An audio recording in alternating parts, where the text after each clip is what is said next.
Okay, so I think it's very clear now, after it happening 2 times now, that how Goku most likely achieves Ultra Instinct has to be because he's low on stamina. Let me point out the reasons why I think this. Number one, let's back up and think about the fight between Goku versus Jiren.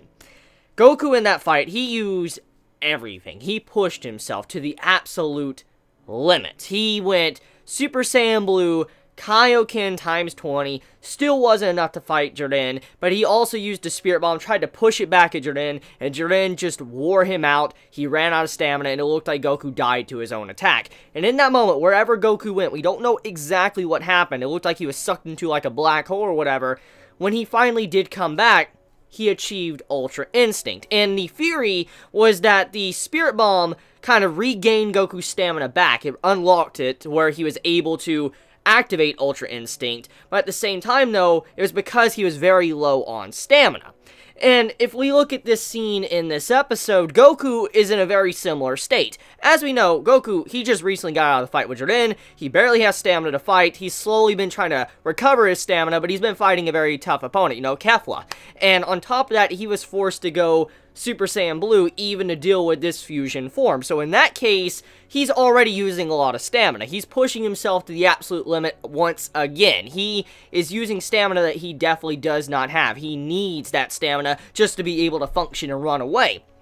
So in this case, when you see Goku go Super Saiyan Blue in this episode, he's running on empty, on the E marker of like a gas tank, and in this case, too, he definitely is nowhere near his level of Super Saiyan Blue than when he normally is. When he fights like Jiren or any other person, he wasn't at his normal state because, like I said, he was running very close to empty. And so, when he gets defeated, it makes a little bit of sense. However, I want to talk about the fact that when he finally detransforms and all that, he hits the ground, and it seems like Kefla, beat him. That lets us know that, once again, Goku ran out of energy, stamina.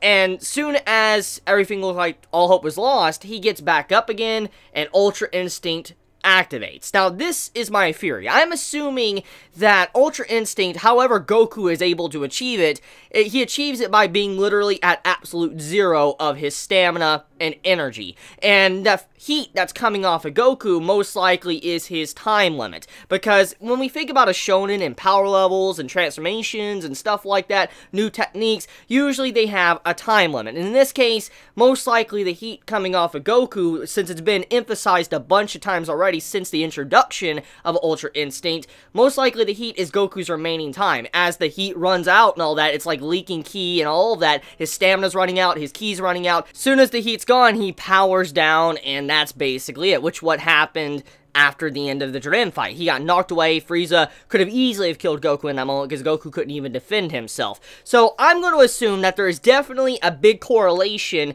between a stamina, like, low stamina, low ki, and Ultra Instinct, at the very least for Goku, however he is able to achieve it. Now, I'm not getting into the details of how it's been built up, because I've already talked about that. I'm just saying, after it happening 2 times now in a row, it's obvious that it has something to do with stamina. Very low or lack of stamina for Goku to achieve this type of form. Anyways, though, besides that, let's talk about Kefla. Kefla's overall power in this episode.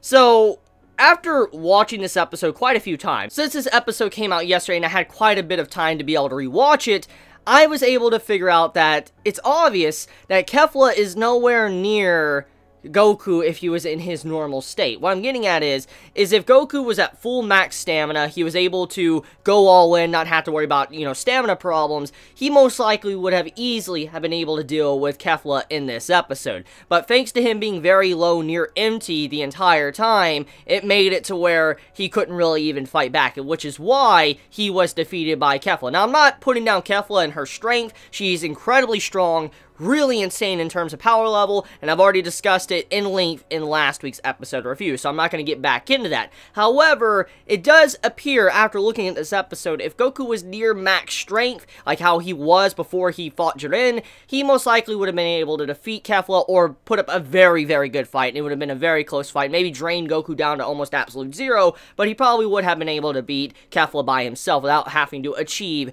Ultra Instinct. Now, besides all of that, though, it's very apparent when you actually look at this fight, if you want to look at the grand scheme of things, Kefla's fight, it was just a way for Goku to achieve Ultra Instinct. That was basically what it is. Kefla has been built up for a while. We've seen that she has all this crazy power, but then Goku now achieves Ultra Instinct, and so it's incredibly obvious that he's going to just mop the floor with her like it's nothing, and then Jordan's going to have to get back up. And now, I'm not even talking about the preview for next episode, because I know, I saw his eyes open up, but it was very obvious before you even look at the preview that Jordan most likely is going to get himself up from meditating, because Goku is now once again in Ultra Instinct, and Jordan knows that he has to worry about that, because Jordan was finally starting to get serious when Goku was, fighting and, Ultra Instinct against him. So, yeah. Jordan's going to get up, and it looks like we're going to be having a round 2 to that fight very soon. So anyways, getting off of that, let's talk about the section of how Goku basically was doing a very good job. He was doing a very good job overall with not really having much to work on. Like I said already multiple times in this video, he was very low in stamina and energy, and to see how he was putting up such a decent fight once again shows how his skill level is a lot higher than Kefla. Kefla does have a lot of talent, potential, and the ability to learn and get a lot stronger. We have seen this firsthand in this fight. But even then, though, it just shows, once again, years of experience that Goku has over her is definitely playing a big part in how he was able to keep up and win against her. Very cool stuff overall. So, yeah, I mean, the episode is very simple when I think about it. It was a very simplistic and simple episode. It had, its build-up for, Kefla and then Goku achieving Ultra Instinct. Love the music, by the way. Oh, man, I love that music. That music was straight fire. I know it was the music from the Jiren fight, but I really like that music, especially when, Kefla and Goku are going at it and you hear that, like, heavy rock music or just rock music going on in the background. Big fan of that music. I loved it since I first heard it, and I'm just glad to see it once again. It wasn't just like a one-time thing. Now, another thing to point out is also the earrings, the fusion earrings and all that. They actually are not bannable. For instance, Zeno's like, hey, they're fine, they're fun. And so that was addressed, which I'm very happy to see, because the fusion earrings, they are weapons or items. And as we know, the Tournament of Power shouldn't allow items. But since Zeno's like, no, I like it, it's cool, that's why it's, able to be used. So this does mean that there is a potential possibility of Vegito popping up in this arc. There is a possibility. Now, I do want to point out something that really caught my attention, and I don't know if Toei wants to go with that or go through with what they said, but there was like some form of acknowledgement of a possibility of Android 17 and 18 fusing into Android 35, or yeah, I think it was 35, Android 35. I think that was the name. I could be wrong. I forget what the number of the name was. But basically, we have a confirmation that Toei, at the very least, has considered the possibility of fusing Android 17 and 18. That's pretty interesting. I would actually love to see that. I would really love to see how powerful they would be, but also the type of personality they would have. Because Android 17 and 18, they're both twins, so I'm very curious on how they would act towards their opponents, especially when you think about their personality. So yeah, that's something to really think about. I wonder if Toei is actually planning on doing that, if they're willing to even state that in this episode. Now, like I said, the possibility of Vegito happening, it is possible, because Jordan, from what we've seen already from him, Jordan didn't even go probably anywhere near his 100% power. He finally started really using his, like, ki and stuff when he showed his aura, when he finally stopped Goku's final blow, and then he shoved him away, way far away from him at the end of that fight. So Jordan's never really used his maximum power from what we have seen thus far. And so, even if Goku has Ultra Instinct, doesn't automatically mean he's gonna win. So most likely, there might be a potential possibility for Vegito to pop up, which would be very cool. I would really love to see Vegito pop up to fight Jordan, because that's the only way I could see this making any sense to bring this man down in terms of just power levels and stuff. That's the only thing I could see that would make any sense to how Jordan could possibly be brought down.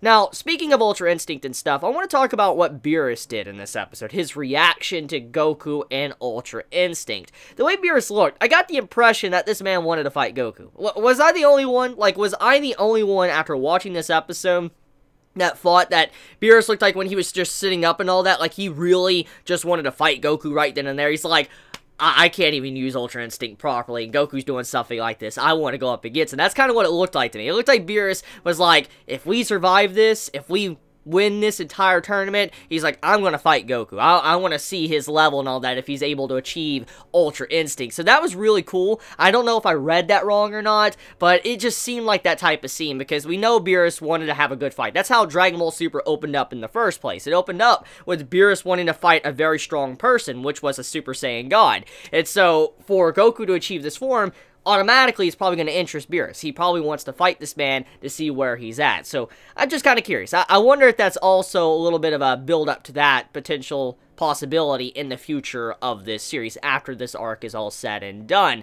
So, yeah, I think that's about it when it comes to this episode. Let's see, I covered the Jiren stuff in the preview, Ultra Instinct Goku, I covered, you know, Kefla and her power and all that, in terms of Goku standing up to her and his stamina promo. I think I've covered everything. I think I have. I covered the earrings.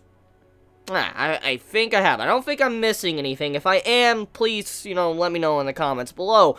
But, I guess the last thing to acknowledge is the art and animation, I guess, okay? So, as we all know, the last week's episode of Dragon Ball Super was phenomenal. Like, it was straight up phenomenal.